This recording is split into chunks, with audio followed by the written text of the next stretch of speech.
புனர்பூச நட்சத்திரம்.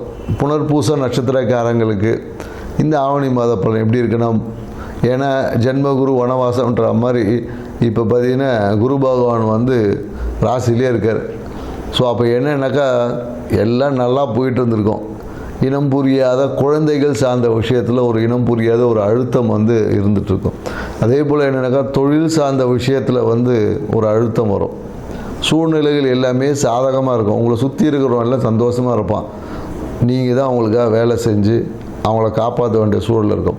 அதனால் உங்களுக்குன்னு ஒன்றும் வச்சுக்க முடியாது. உங்கள்கிட்ட எவ்வளோ பணம் வந்தாலும் உடனடியாக அது அடுத்த ஒரு கைக்கு சூழ்நிலைகளால் மாற்றப்படும். அதனால் பொருளாதாரம் சார்ந்த விஷயத்தில் கொஞ்சம் அழுத்தங்கள் இந்த மாதத்தில் கண்டிப்பாக இருக்கும். ஸோ அதையும் கடந்து வெற்றி அடையக்கூடிய விஷயத்தில் நீங்கள் வளர்த்தணும். அதனால் மன அழுத்தம் என்பது இருக்கும் என்பதை ஏற்றுக்கொண்டு அதை எப்படி சரி செய்வது என்றதை பார்க்கலாம். ஸோ குறிப்பாக உங்களுக்கு இந்த காலகட்டத்தில் என்ன அந்த முட்டி சார்ந்த விஷயத்தில் பார்த்தீங்கன்னு வச்சுக்கோங்க, நிறைய பேருக்கு பிரச்சனை இருக்கும்.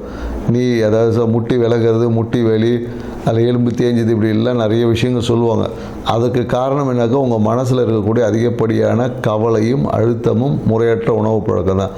இதை மட்டும் சரியாக வச்சு பாருங்கள், உங்கள் வாழ்க்கை சிறப்பாக இருக்கும். வியாழக்கிழமையில் குரு தட்சிணாமூர்த்தியை வழிபாடு செஞ்சு கொண்டக்கடலை சாப்பிட்டுட்டு வாங்க. முடிஞ்சால் தானமும் செய்யுங்க. நன்றி, வணக்கம்.